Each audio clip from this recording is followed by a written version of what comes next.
안녕하세요. 저는 딸 셋에 아들 하나를 키워온 60대 엄마입니다. 내 아이를 키워오면서 별별 일 다 겪어왔다고 생각했는데 최근에 겪은 일을 생각해보면 세 발의 피였구나 싶네요. 최근 아주 황당무계한 일을 겪게 되었거든요. 이 정도 일까지 생각한 건 아니었지만 나름 불미스러운 일을 방지하고자 알아보고 확인까지 했지만 작정하고 사람 속이려 들려 한 사람에게 큰 낭패를 당할 뻔했습니다. 다행히 저와 오랜 인연을 가진 친구 덕분에 더 큰 일을 치르기 전 화를 피할 수 있었지만요.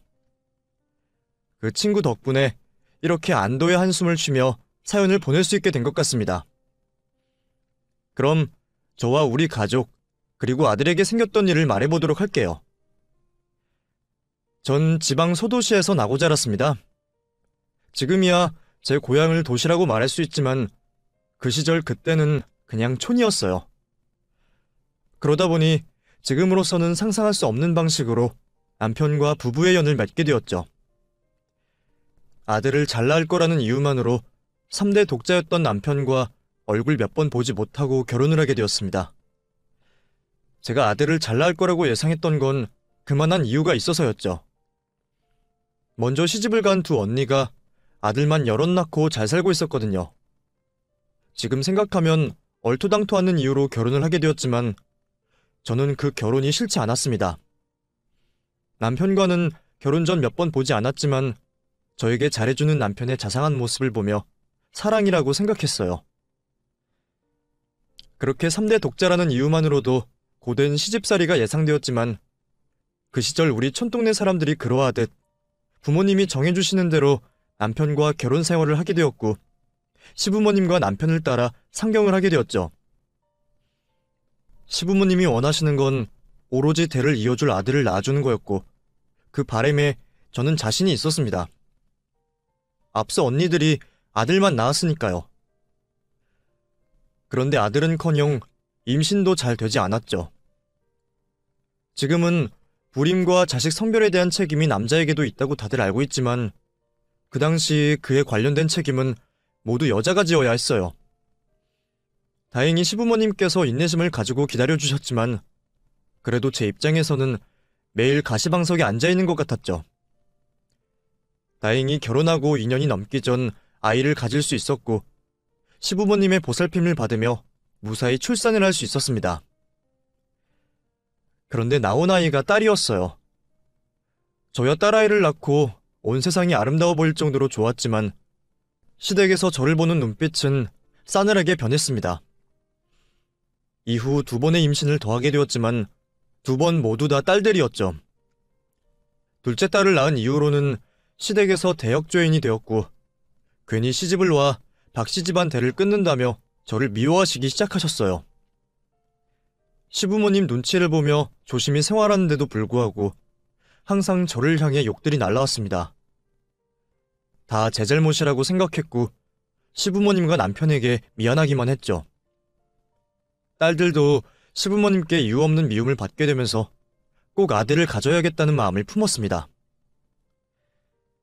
그런데 제 마음이 하늘에 닿았는지 4번의 임신 만에 박씨 집안 대를 이어주는 아들을 얻게 되었죠. 아들 준영이를 낳고선 시부모님께서 저와 딸들에게 하시던 욕과 손가락질에 벗어날 수 있었고 이 집에 대를 이어준 장한 며느리로 대접을 받을 수 있었어요. 그렇게 4대 독자에 위로 줄줄이 누나들만 있어 귀하디 귀한 아들이었던 준영이는 시부모님의 예쁨을 독차지했고 우리 집안 가장 크고 귀한 보물 대접을 받으며 자라게 되었죠. 저도 어렵게 얻은 아들인 만큼 소중했지만 아이를 교육하는 데 있어서는 제대로 하려 했습니다. 그런데 시부모님께서는 준영이가 사고를 치고 이기적으로 굴어도 뭐든 오냐오냐 하셨고 매 한 번 들지 못하게 하셨어요. 제 교육관과는 완전히 반대였죠. 시부모님께 제 입으로 준영이를 그만 감싸라 말을 할 수 없으니 남편에게 준영이 버릇 좀 고쳐놓으라고 말을 해봤지만 그때 그 시절 남편들처럼 남편은 아들 교육에 무관심했습니다. 결국 준영이는 누나들과 다르게 대접이라는 대접 다 받으며 박씨 집안 왕자로 자라게 되었죠. 그런 상황에서 차별을 받는다고 생각하는 딸들이 불만이 있을 법도 한데 기특하게도 준영이를 질투하지 않고 동생으로서 많이 예뻐해주고 챙겨주었어요. 항상 딸들에게는 고마웠고 또 미안한 마음이 있었죠. 그래서 시부모님과 준영이 모르게 제가 딸들을 더 챙겨주곤 했습니다. 이후 준영이는 성인이 되어서도 평생의 아군인 시부모님을 등에 업고 제멋대로 굴었어요. 저와 남편의 말을 듣지 않았던 건 아니었지만 저희가 자신의 부탁을 안 들어주면 항상 시부모님께 찾아가 원하는 바를 얻거나 허락을 받고는 했죠. 저렇게 평생 제멋대로 살다가는 남의 집 자식 눈에 피눈물 쏟게 할 것 같아 버릇을 고쳐보려 했지만 나이가 들어서도 꼿꼿한 시부모님 때문에 쉽지가 않았습니다. 다행이었던 건 준영이 일이라면 뭐든 다 해주시려는 시부모님 덕분에 공부하는 데 필요한 지원을 넘치게 받을 수 있었고 그게 도움이 되어 준영이가 공부를 잘했다는 거였죠. 대학을 가서는 자기 앞길도 잘 개척해 나가고 있어 제멋대로인 것만 빼면 준영이에 대한 걱정거리는 없었습니다. 그런데 이 녀석이 갑자기 결혼하고 싶은 여자가 있다면서 맞을 준비도 못한 상황에 막무가내로 여자친구를 집으로 데려왔습니다. 가족들 모두 당황을 할 수밖에 없었죠. 그런데 데리고 온 여자아이도 그다지 마음에 들지 않았습니다. 나이가 어리다고는 하나 어른들 앞에서 기본적으로 차려야 하는 예의도 차리지 않고 있었죠. 얼굴 예쁜 거 하나 빼면 마음에 드는 게 하나도 없었어요. 준영이와 똑같아 보였습니다. 집안에서 예쁨만 받아왔는지 자기 집에서 부리던 응석을 저희에게도 부리고 있었죠. 애 둘이 결혼하는 건 막아야 할 것 같아 여자친구를 배웅해주고 온 준영이를 잡아다 결혼이 소꿉장난이냐며 제발 철없이 굴지 말라 말했어요. 이번에는 남편도 아들에게 큰 소리를 치고 혼을 내며 말했죠. 그런데 준영이는 기아나 죽지 않았고 오히려 저희를 옛날 사람 취급하며 자신은 행복한 결혼 생활을 할 수 있다고 자신있게 말을 해왔습니다. 그런 모습에 나중에는 딸들도 방으로 들어와 철없이 구는 동생을 나무라며 만류를 했죠. 준영이는 온 가족들이 자신을 말리고 나무라니 결혼을 포기하는 듯 보였습니다. 그런데 며칠 뒤 시부모님께서 연락이 오시더라고요. 준영이에게 앞전 상황을 다 들으셨는지 결혼에 대해서는 준영이가 원하는 대로 하라고 말씀하셨습니다. 솔직히 이번에는 시부모님께서도 거절을 하실 거라고 생각했어요. 귀하게 키운 새끼이니 그만큼 손주며느리에 대한 욕심도 크실 줄 알았습니다. 그런데 결혼을 시키라니 제가 잘못 들었거나 준영이가 여자친구에 대해 거짓말을 한 줄 알았죠. 알고 보니 이미 준영이가 시부모님을 구워 삶아 놓았더군요. 여자친구와 함께 시부모님 댁으로 찾아가 둘이서 시부모님께 갖은 애교를 다 떨었나 봅니다. 시부모님께서는 저보고 아들을 품에 끼지 말라고 하시며 애들 결혼 준비를 시키라 말씀을 하셨는데 누가 누구한테 할 소리인지 싶었죠. 애초에 시부모님께서 준영이를 하도 끼고 돌아서 이렇게 된 거였으니까요. 저도 그때만큼은 참을 수가 없었고 처음으로 시부모님께 목소리를 높여가며 대들기 시작했습니다. 그렇게 시부모님과 다툼을 벌이면서까지 결혼을 결사반대했는데 결국에는 준영이가 원하는 대로 해주게 되었어요.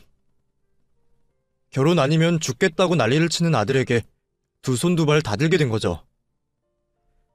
그렇게 저는 어쩔 수 없이 며느리를 맡게 되었습니다. 그래도 며느리는 기존에 생각했던 것보단 나은 아이였죠.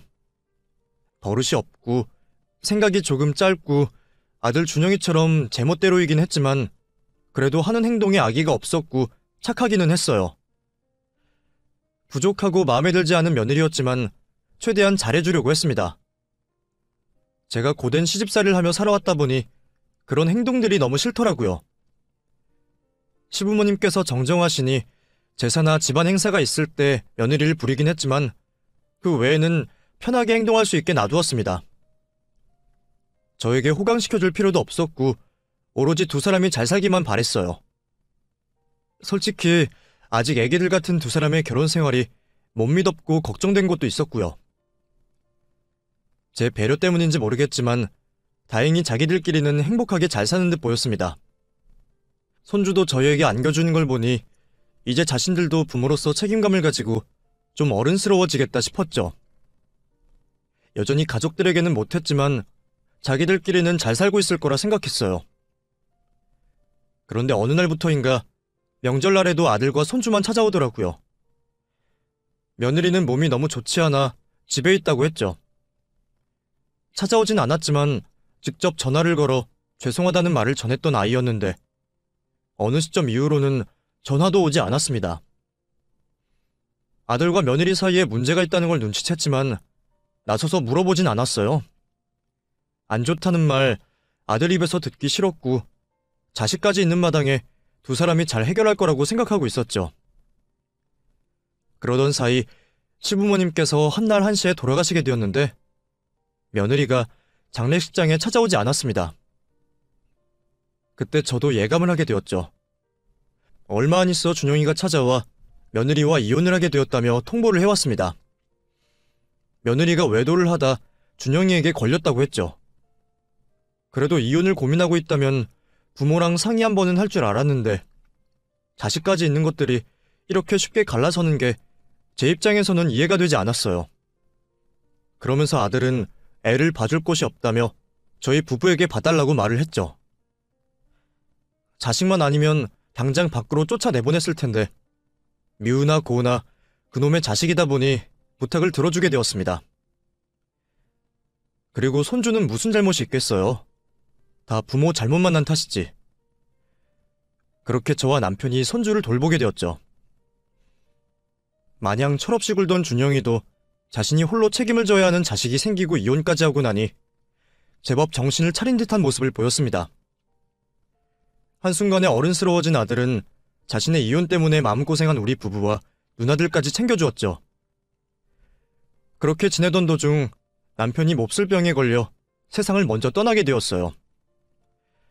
아무 생각 없이 가만히 앉아만 있어도 눈물이 흘렀고 다른 가족이 제 곁에 남아있다는 걸 알면서도 이 세상에 홀로 남겨진 기분이 들었습니다. 그런 상황에서 손주 인호가 곁에 있는 건 정말 다행인 일이었죠. 남편 생각에 울다가도 손주의 얼굴을 보며 억지로 웃음을 지을 수 있었거든요. 남편을 잃어 쓸쓸했던 마음을 손주 인호가 대신 채워주었고 저는 조금씩 그 아픔을 덮어갈 수 있었죠. 시간은 훌쩍 지나 인호가 유치원을 가야 할 시기가 되었을 때였습니다. 집으로 찾아온 준영이가 저에게 식사 대접을 해주겠다고 하더군요. 그러면서 소개를 시켜줄 여자가 있다고 했어요. 최근 들어 만남을 가지고 있는 여자인데 진지하게 만나보려고 한다며 먼저 인사를 시키고 싶다고 했죠. 또 제 마음에 들지 않은 여자를 앉혀놓을까 싶어서 걱정을 안 할래야 안 할 수가 없었습니다. 거절을 할까 싶다가 준영이도 많이 변하고 정신을 차린 것 같아 자리를 나가게 되었죠. 식사 자리에서 처음 만나게 된 준영이의 여자친구는 제 걱정과 달리 참한 아이 같았습니다. 처음 봤던 며느리와는 정반대의 스타일이었죠. 외모는 평범하고 복스럽게 생겼는데 제 앞에서 예의범절 차리는 모습을 보니 기본이 된 것 같았어요. 제 행동 하나하나를 유심히 살펴보며 혹시 불편한 게 없는지, 먼저 챙겨드릴 건 없는지 신경을 쓰는 모습에 첫 번째 만남에서부터 제 마음에 쏙 들었습니다. 대화를 나눠보니 형편이 어려워 어릴 적부터 장사를 해왔다고 했죠. 그래도 지금까지 열심히 살아와 서울 한복판에 번듯하게 집도 한 채 있다고 했습니다. 지금도 큰 돈을 버는 건 아니었지만 작은 가게를 꾸리며 살고 있다고 했어요. 도움을 줄 수 없는 집안 형편에 가게 일을 하면서 서울에 집을 구해놨다고 하니 생활력은 더 볼 필요가 없을 것 같았습니다. 제 앞에서 예의 차리는 걸 보면 옷도 나름 신경 쓰고 나온 옷일 텐데 자세히 보면 다른 것도 보이고 비싸 보이는 것도 없었어요. 검소해 보였죠. 볼 때마다 마음에 드는 구석만 보이니 대화를 나누다 말실수를 하게 되었습니다. 이제 처음 본 아가씨에게 인호 엄마 될 것처럼 말을 하게 된 거예요. 인호가 우리 준영이와는 또 성격이 달라서 애교가 많아요. 우리 인호 엄마로서 키우다 보면 재미가 쏠쏠할 거예요. 아이고, 내가 말실수를 했네. 내가 부담 주려고 했던 게 아니고 신이 나서 말을 하다 보니 말이 잘못 나와서 미안해요. 아니에요, 어머님. 저도 인호 제 아들처럼 생각하고 있어요. 첫 만남에 이런 말씀 드리는 게 실례가 아닐까 싶어 못하고 있었는데 저 준영 씨와 더 깊은 관계도 생각하고 있고 인호도 제 친자식으로 생각하고 있어요. 그래요? 그래도 우리 준영이처럼 한번 갔다 온 처지도 아니고 내 자식도 아닌 아이를 품는 게 쉽지 않을 텐데. 어떤 걱정 가지고 계신지 알 것 같은데 걱정하지 마세요. 저 준영 씨에 대해 모든 걸 알고 있고 그 전부를 받아들이고 이해할 만큼 준영 씨 사랑하고 있어요. 그래서 인호에게 좋은 엄마가 되어줄 거고 어머님께 좋은 며느리가 될게요. 제가 앞으로 정말 잘할게요, 어머님. 그러니 저 예쁘게 봐주세요. 말도 예쁘게 하는 지연이의 말을 들으니 주책스럽게 눈에서 눈물이 나왔습니다. 준영이 이혼 후 항상 마음이 좋지 않았는데 제 걱정을 지연이가 해결해주는 것 같았죠. 그날 이후 지연이는 저를 시어머니 모시듯 알뜰살뜰히 챙겨주었어요. 직접 한 요리와 간식이라며 저에게 먼저 다가와 주었습니다. 손주 인호에게도 벌써부터 엄마 노릇을 해주고 있었죠. 준영이에게 드디어 좋은 짝이 생긴 것 같아 마음이 너무 놓였습니다. 그래서 이 소식을 딸들에게도 알려주었죠. 그런데 딸들 모두 예비 며느리의 존재를 알게 되자 제 눈을 못 믿겠다며 자신들이 직접 검증을 하겠다고 하는 거예요. 엄마, 그걸 왜 이제 말을 해? 그 여자가 인호에게 엄마 노릇하기 전에 우리한테 말을 해야지. 너희들이 확인하고 말고 그런 거 할 거 없어. 좋은 아이야. 생각도 행동가짐도 뭐 하나 빠질 것 없어. 오히려 우리 준영이가 모자라지. 괜히 좋다는 사람들 뜯어놓으려 하지 말고 가만히 있어. 그러다 또 예전 그 꼴 나면 어떻게 하려고? 그때도 준영이만 힘들었어? 우리 가족 다 그 일 때문에 얼마나 신경 썼는데. 이번에는 인호도 상처받을 거 아니야. 엄마는 가만히 있어. 우리가 만나서 올케로 받아들여도 되는지 아닌지 직접 확인을 해볼 테니. 너희는 좀 가만히 있으래도? 네 남편들, 네 자식들이나 신경 써. 그러다 두 사람 틀어지면 너희가 책임질 거야? 제가 하지 말라고 말려봤지만 결국 딸들은 지연이를 불러냈습니다. 그리고 한참 뒤에나 집으로 들어왔죠. 집으로 돌아온 딸들을 보며 무슨 트집을 잡고 결혼을 반대하려나 싶었는데 지연이를 만나고 온 딸들이 전혀 생각 외의 말을 꺼냈어요. 지연이가 너무 마음에 든다는 거였죠. 다들 입을 모아 칭찬을 하는 모습에 제 눈이 틀리지 않았다는 걸 알았습니다. 깐깐한 딸들의 눈에도 합격 도장을 받은 지연이를 더 이상 우리 가족으로 받아들이지 않을 이유가 없었죠. 얼마 후 준영이와 지연이는 결혼식을 올렸고 우리는 새로운 가족을 받아들이게 되었습니다. 아들의 결혼식을 마치고 난 후 수많은 지인들의 축하 전화를 받고 있었어요. 수많은 축하 전화 중에는 제 30년 지기의 친구도 있었습니다. 그 친구는 남들과 다른 직업을 가지고 있었어요. 흔히들 무당이라고 말하는 직업을 가지고 있는 친구였죠. 애들 친구 엄마로서 먼저 알게 되었던 사이라 편견 없이 친구로 인연을 맺을 수 있었어요. 서로에게 좋은 친구가 되고 싶었기에 그 친구는 저에게 전복이나 예언을 하지 않았고 저도 그런 것들을 먼저 바라지 않았죠. 그래서 그 친구에게 걸려온 전화도 단순한 아들의 결혼 축하 전화라고 생각했습니다. 영자야. 내가 정신이 없어서 그날 널 챙기지도 못했다. 밥은 맛있게 먹고 갔니? 그게 중요한 게 아니고 우선 그 춘영이 처되는 사람 태어난 연월씨 좀 불러봐라. 새삼스럽게 우리 사이에 무슨 사주를 봐주려고 하니.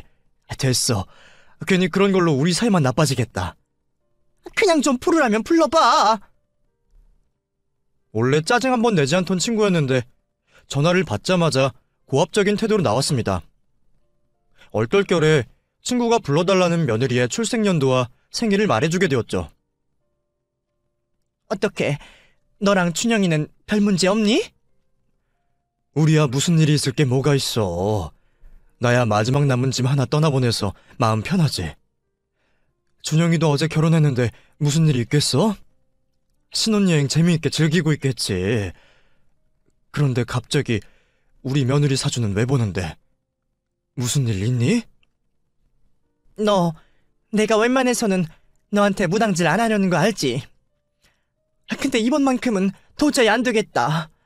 너한테 준영이가 어떤 아들이고 또 네가 어떤 마음으로 준영이 결혼시켰는지 아는데 어떻게 알고도 모른 척 넘기겠어? 아니, 너 지금 무슨 말 하는 거야? 왜 사람 불안하게 만들어?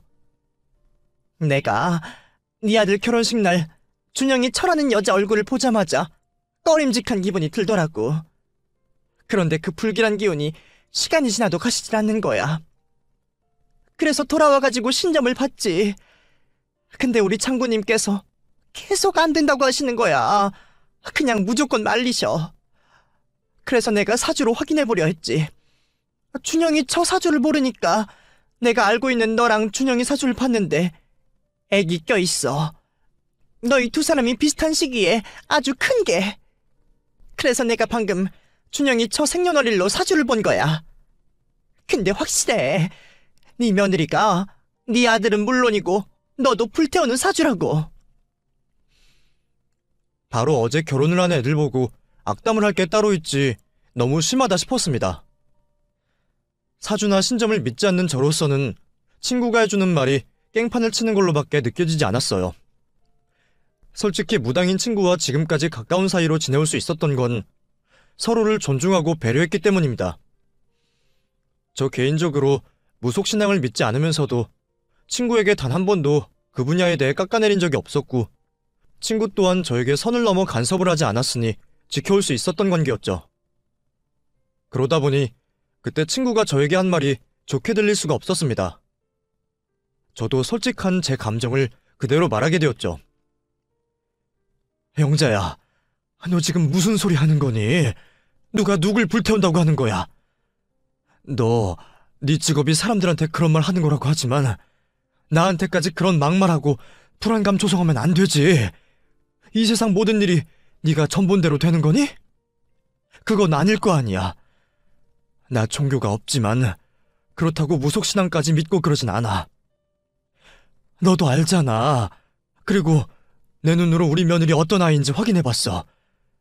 우리 준영이가 하도 칠칠맞게 살아와서 불안한 마음에 며느리 될 아이를 자세히 지켜봤다고. 나만 오케이 한 줄 아니? 우리 딸들도 지 동생 걱정된다고 얼마나 극성으로 세아가 검증을 했는데 우리도 확인해볼 거 다 확인하고 두 사람 결혼시킨 거야. 너도 나한테 애정이 없으면 이런 말 안 했겠지. 근데 영자야, 네가 걱정할 일 없을 거야. 그리고 네가 걔를 잘못 본 거고. 지수가 내 말 무당이 하는 헛소리라고 생각하지 말고 준영이 저 뒷조사 좀 해봐. 분명히 뭐가 있어. 가만히 두고 보고 있다간 네 아들 죽이고 너도 죽는다고.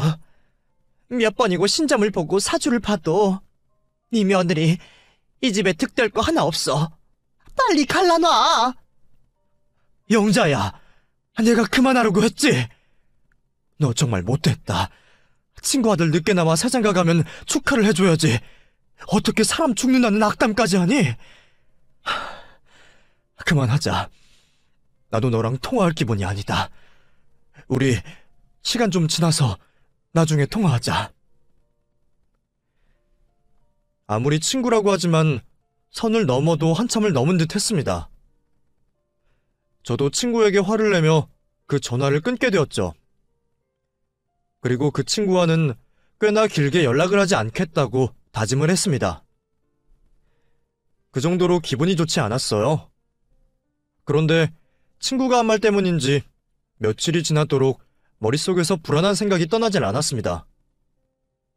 그런 이유에서 괜한 소리를 한 친구에 대한 원망만 커져가고 있었죠. 아들과 며느리가 신혼여행에 돌아온 후 며느리의 얼굴을 보게 될 때마다 친구가 한 말이 떠오르곤 했어요.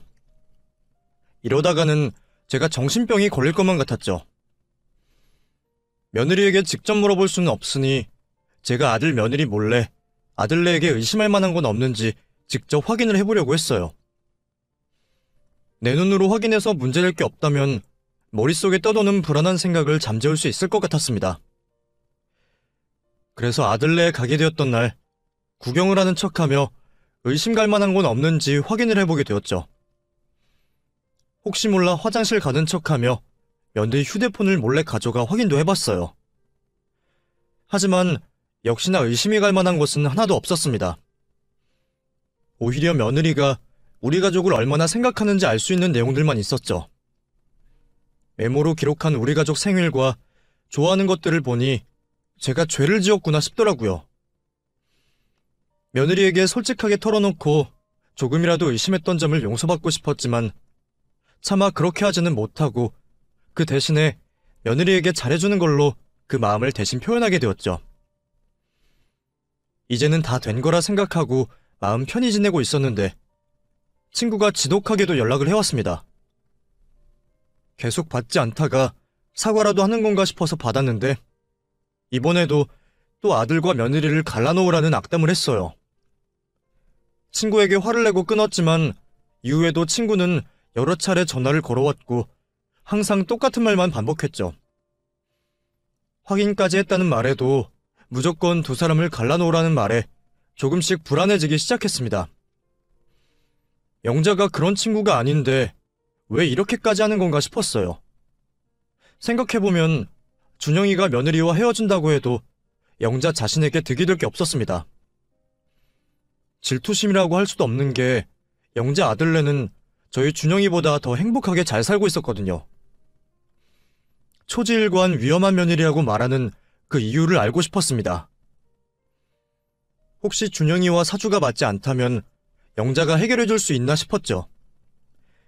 그래서 영자에게 전화를 걸어 물어봤더니 그렇게 해서 해결될 일이 아니라고 하더군요.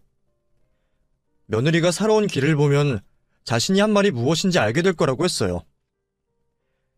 또다시 며느리를 의심한다는 게 너무나도 미안했지만 정말 이번을 마지막으로 딱 한 번만 뒷조사를 해보기로 했습니다. 이번에는 확실히 알아보려 흥신소를 찾아가 의뢰를 하게 되었죠. 큰돈이 되는 일이라 의뢰를 하면서도 이게 뭐하는 일인가 싶었어요. 이래서 사람들이 무속신앙에 빠지고 사이비에 빠지는 건가 싶었죠. 그렇게 선수금을 받아간 흥신소에서 연락이 오기만을 기다리고 있었습니다. 그 사이 제가 무슨 짓을 벌이고 있는지 아무것도 모르는 며느리는 여전히 우리 준영이에게 또 저와 신우들에게 잘하고 있었어요. 저런 아이에게 저나 영자가 걱정하는 일은 없을 것 같았습니다.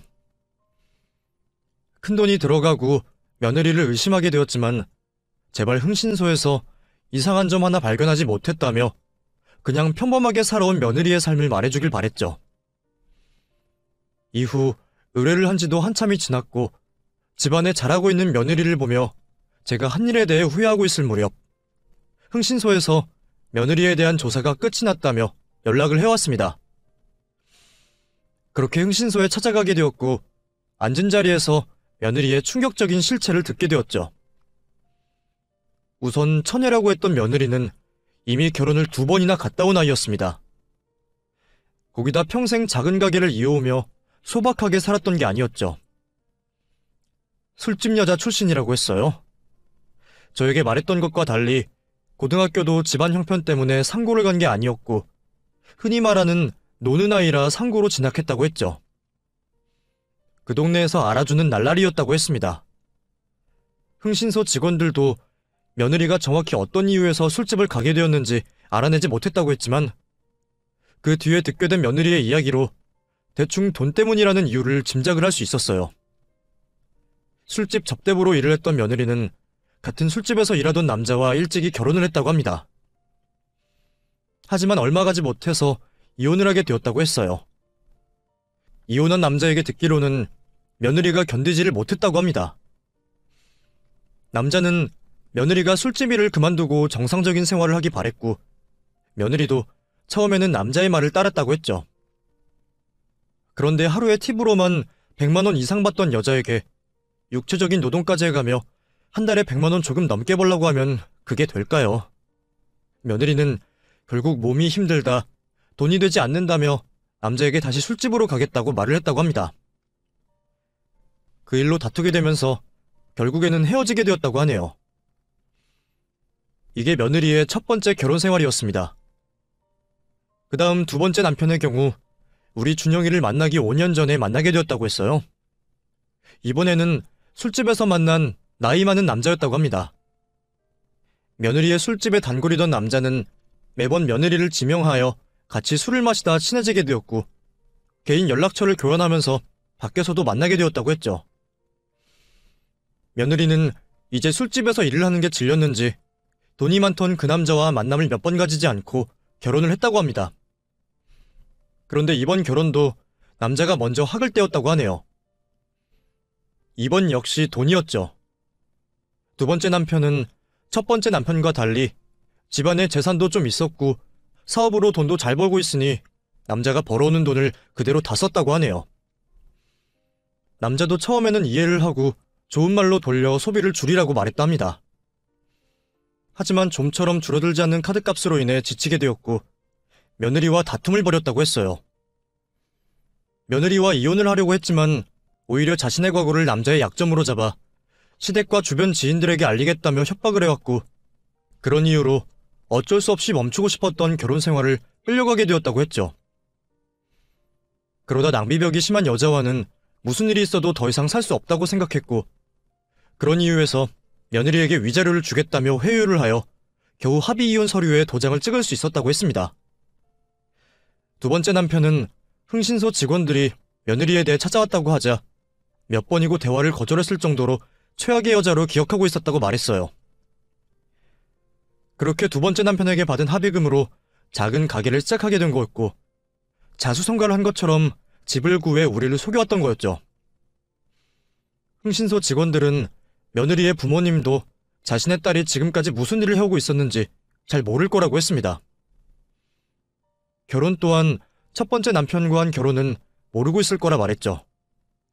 상경을 한 뒤 술집에서 일을 하면서 부모님과는 연락을 거의 하지 않았던 것 같다고 말했어요. 이 긴 이야기를 흥신소에 앉아 듣게 되었는데 시간이 어떻게 지나가는지도 모를 정도로 빠져들어 듣게 되었죠. 흥신소 직원 입에서 나오는 한마디 한마디가 충격적으로 들렸어요. 며느리의 과거가 좀 복잡하다는 흥신소 직원의 첫말에 복잡해봐야 얼마나 복잡할까라고 생각을 했습니다. 그런데 이야기를 다 듣고 보니 이런 인생 이야기는 소설로 쓰라고 해도 쉽게 쓰여질 것 같지 않더라고요. 이런 과거가 있으면서 지금까지 어떻게 감쪽같이 우리 식구 모두의 눈을 속여왔는지 다른 의미로 대단해 보였습니다. 비현실적인 며느리의 인생 이야기에 앞으로 어떻게 해야 하나 싶어 넋을 놓고 있게 되었죠. 그때 흥신소 직원이 더 알아볼 게 있으면 알아보라며 저에게 며느리 전 남편들의 연락처를 주었어요. 그렇게 충격적인 며느리의 과거를 알게 된 채 집으로 돌아가게 되었습니다. 몇 날 며칠 동안은 충격을 받아 집에서 멍하니 정신을 놓고 있었어요. 아이들이 찾아오면 충격받은 모습을 숨길 자신이 없어 집으로 찾아오지 못하게 했죠. 겨우 정신을 차렸을 때는 시간이 많이 지나간 후였습니다. 정신이 들자 더 이상 준영이를 그 여자와 살게 놔두면 안 되겠다는 생각이 먼저 들었죠. 제가 듣게 된 이야기를 아이들에게 직접 말해도 되었지만 며느리의 변명을 듣고 싶지 않았습니다. 저에게 며느리 전 남편들의 연락처가 있었으니 직접 찾아가 육성으로 이야기를 녹음하기로 했죠. 그렇게 저는 두 남자들을 찾아갔고 필사적으로 애원을 한 끝에 며느리와 남자들 사이에 있었던 내용들을 녹음하게 되었어요. 그리고 준영이와 며느리, 그리고 딸들까지 모두를 집으로 불러 모았죠. 준영이에게 창피를 주려고 딸들까지 부른 건 아니었습니다. 혹시 준영이가 며느리에게 빠져있어 사실을 듣고도 부정을 할까 싶어 이를 설득하고자 딸들까지 부르게 된 거였죠.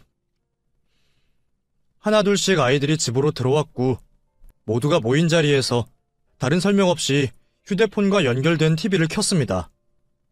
처음에는 다들 제가 엉뚱한 행동을 하고 있다고 생각을 하여 서로 수근거리던 아이들이 TV에서 나오는 동영상에 눈이 돌아갔죠. 며느리도 TV를 보고 있었습니다. 그런데 무슨 영상이냐며 영문을 모르겠다는 우리 아들, 딸들과는 다른 표정이었죠. 시간이 흘렀지만 TV에서 나오는 남자가 누구인지 한눈에 알아보는 듯 했습니다. 며느리의 얼굴은 곧바로 굳어갔죠. 시간이 지나며 TV 속 남자가 며느리와 있었던 일을 말하자 준영이와 딸들 모두 며느리와 같은 표정을 하게 되었습니다. 아이들 한 명씩 이게 어떻게 된 일이냐며 제게 물어왔고 믿을 수 없다는 표정을 지었죠. 준영이는 온몸을 부들거리며 TV를 보고 있었어요. 그때는 정말 가슴이 찢어질 것만 같았죠. 그렇게 그 자리에 있던 사람들 모두 제가 녹화해온 동영상을 다 보게 되었습니다. 며느리는 이미 모든 것을 내려놓은 듯한 모습을 한 채로 자리에 앉아 있었어요. 준영이는 영상이 끝나고서도 계속 앞만 바라보고 있었고요. 누구도 말을 못 꺼내고 있을 때 첫째 딸이 먼저 어떻게 된 일이냐며 물어왔습니다. 엄마, 이게 어떻게 된 일이에요? 저게 다 진짜야?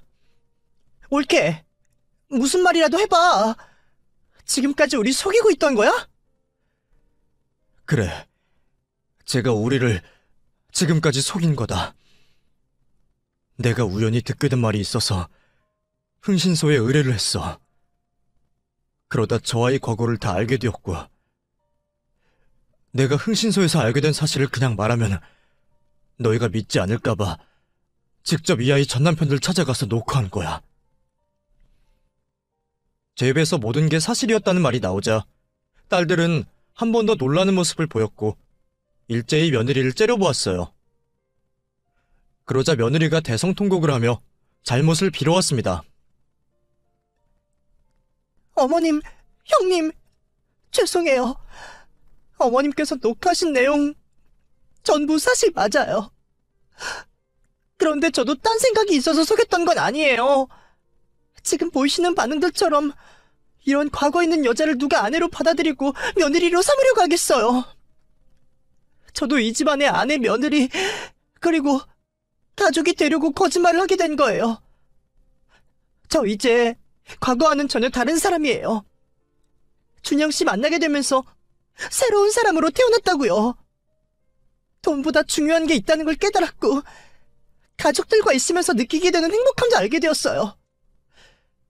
과거 제가 저지른 잘못 때문에 저를 안 좋게 보이실 수밖에 없겠지만 전 정말 며느리와 아내로 이 집안에서 잘 살아보고 싶었어요. 믿어주세요.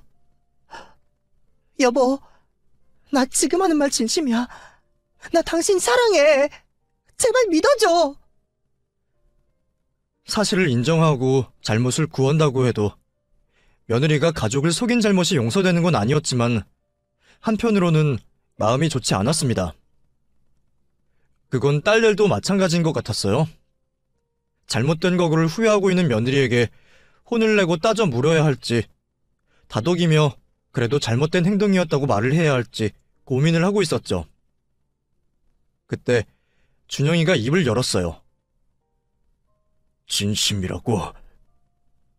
그럼 하나만 물어보자. 나한테 가게 때문에 돈 필요하다고 받은 대출, 그 돈들은 어디다 썼어? 그리고 당신 경품 받았다고 했던 명품들 있잖아. 그건 어디에 응모해서 받은 건데? 내가 그때는 그냥 당신 한 말 믿고 넘겼거든?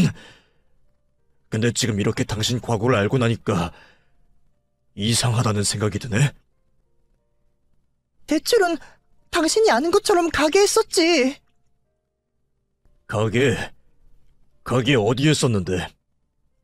빚을 갚았든 가게를 고쳤든 지출에 대한 내역이 있을 거 아니야. 그거 확인시켜줘. 그리고 경품은 어디서 됐다고? 지금 당장 달라고 하면 내가 무슨 정신이 있어서 바로 주겠어. 당신이 말하는 거 나중에 확인시켜줄게. 그게 무슨 정신이 있고 없고가 들어가는 문제야. 당신 거짓말이구나. 나도 이전 남편들과 마찬가지로 그냥 당신 돈줄로 생각하고 만난 거지. 내 말 맞지? 이거 왜 이래? 당신까지 날 죽일 년으로 모는 거야? 됐어. 여기 박씨 집안 사람들 다 한통속인 거 알았어.